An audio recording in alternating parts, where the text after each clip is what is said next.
Hi guys, my name is Christine and I'm a dating, relationship and personal development coach. And today I'm talking about what will make the dumper regret the breakup. Okay, so the first thing that will make a dumper regret the breakup is if you do the opposite of what they expect. Okay, so what do they expect? They expect that you're going to fight for the relationship. They expect you to try and fix things. They expect you to chase them down and to try and work things out. That's what they're expecting. So one of the ways that you can make the dumper regret the breakup is by doing the exact opposite of what they're expecting, which is nothing. It's gracefully accepting the breakup. You could gracefully accept it and just be like, okay, right, and leave. That's something that may actually really help with that, right? Because it will confuse them and you're doing the thing that they're not expecting you to do. And who knows, it may even change the situation around. Because what you're saying by, walking away, by being like, okay, if you want to break up, that's fine. I want to be with someone that loves me. And clearly, if you're breaking up with me, you don't love me anymore. So, I'm going to go enjoy your life, have fun. Right? And if you say something like that and you walk away and you go directly into no contact and not say anything, you can actually have a chance of flipping the situation around.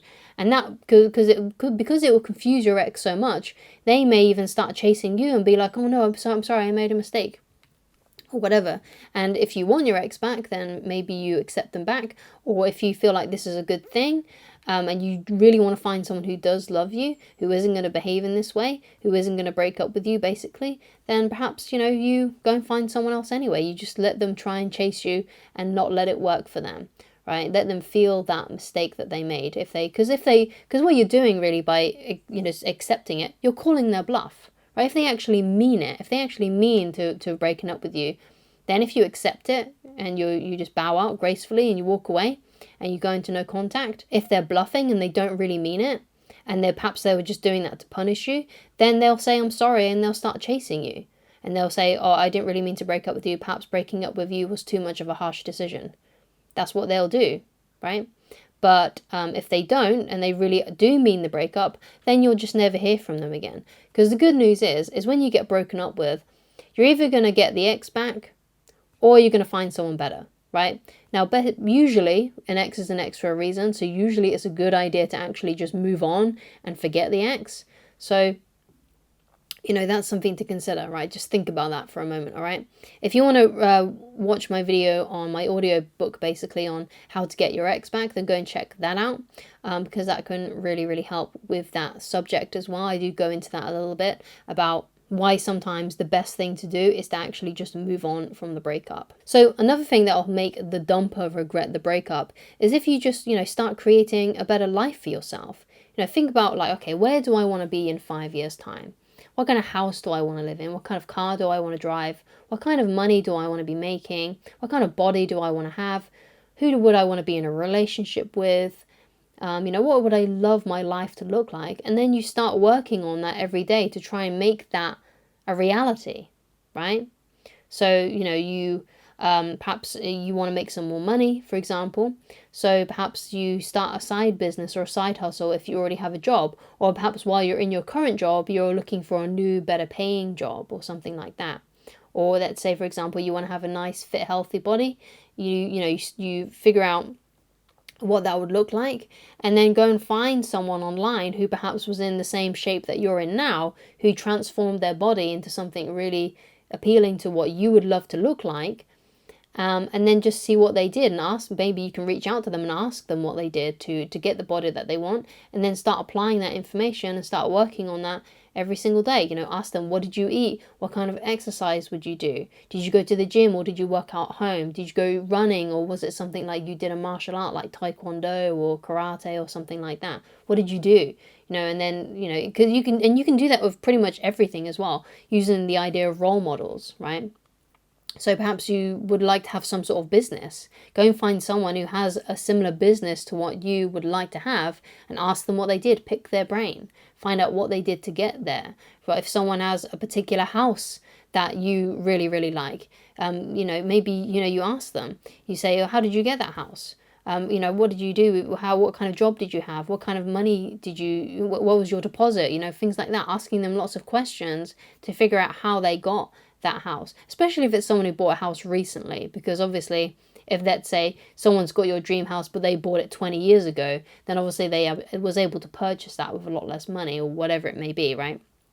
So, you know, maybe it's someone, you want to find someone who recently purchased a big house, or whatever kind of house that you want. But the idea is that you figure out what you want to do, what you want to be, who you want to be, and start moving towards that every single day. And, you know, if you do that and you make all your dreams come true, basically, you know, your ex, who may sometimes stalk your social media pages and things like that, will see this amazing progress that you've made and are making, and will regret breaking up with you. They're like, oh my God, they actually managed to achieve all of their dreams. All of those dreams that they said that they had, they actually did those things. And it'll make them question, it'll make them regret. Even if they don't regret deeply, it probably will make them ponder, like, I wonder what my life maybe my life would have been like that if I had stayed with him or her, you know? So it's something to consider. So make progress every day on your goals, the things that you really want in life that are really important to you, okay? So another thing that you need to do as well is to actually heal from the relationship if you want to make the dumper regret the breakup.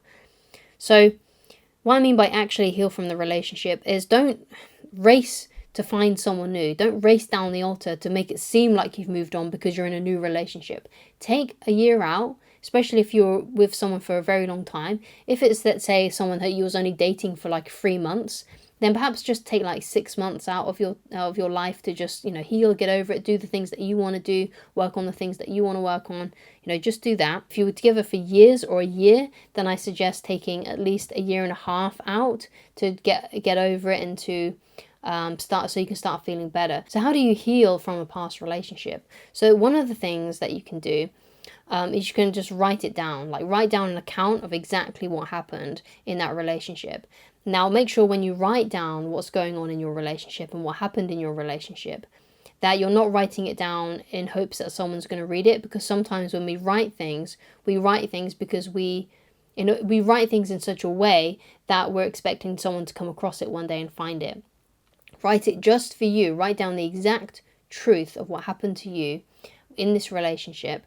And then once you've done that, ask yourself some questions like, what could I have done better? What would I do in the future that if I was in the same position, I would do differently?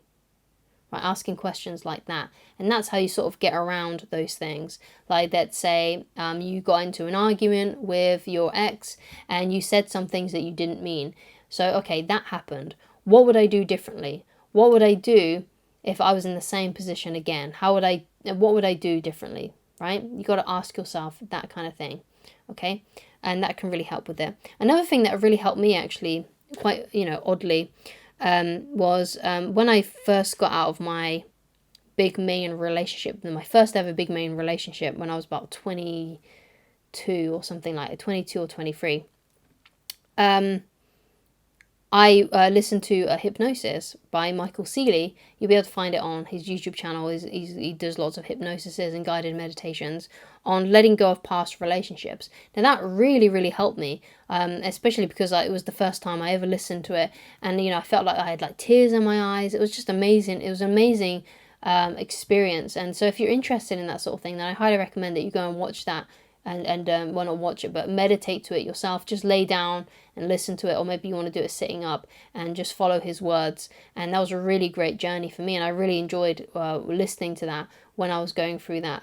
When I think it was in the first year of breaking up with my ex, and that really, really helped me. It was so good. It was such a cathartic experience. So that can help as well. Obviously, another way that you can heal is by getting a counselor, getting a therapist. There are all sorts of different kinds of like meditations and therapies that can help with this sort of thing. I highly recommend as well that if you went through some sort of trauma with your ex, to get the book The Body Keeps the Score.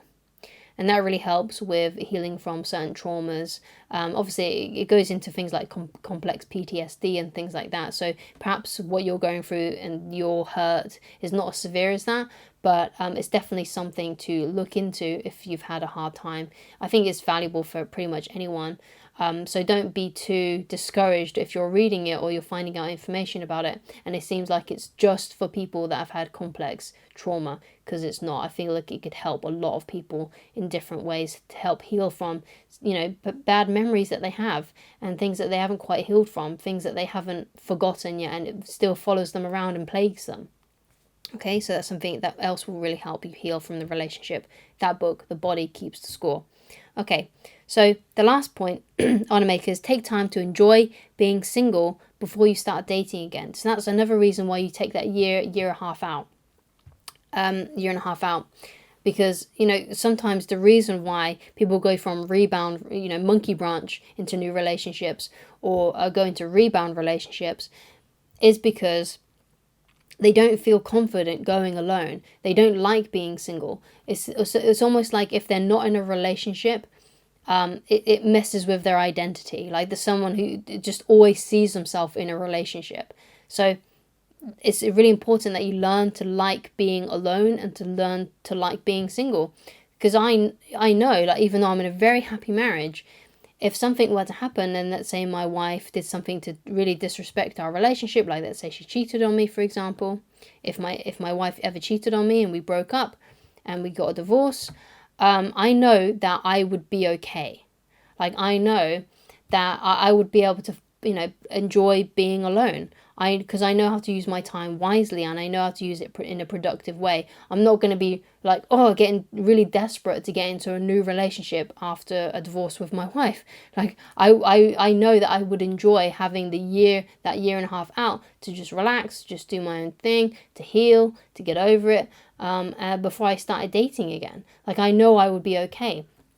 And if you're in a place where you start dating and you know that if it doesn't work out, you're going to be okay, I always find that those relationships are always the best because you know that you could walk away at any moment and be absolutely fine, right? And therefore you feel more free to actually really enjoy and love that person without trying to grasp onto them and be toxic and be too needy, because you're already a little bit detached, because you know that if they weren't in your life, you would be okay. You would find a way to move on and get over it.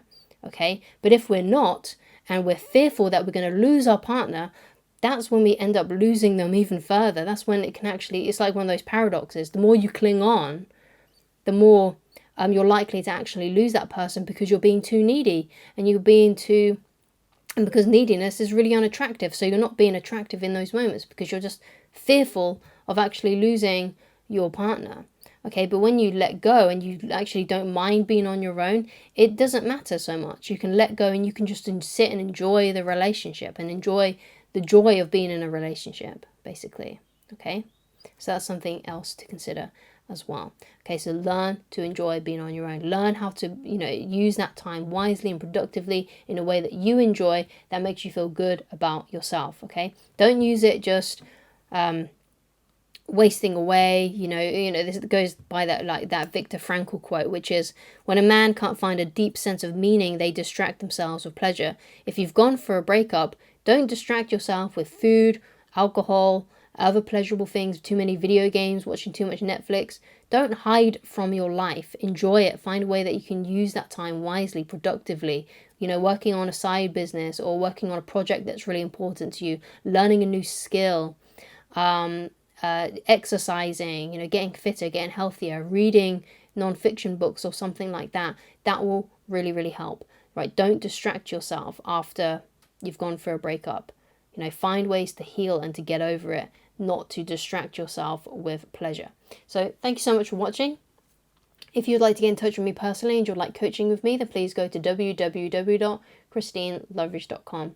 And if there's anything you'd like me to discuss in a future video, then please leave it down in the comments.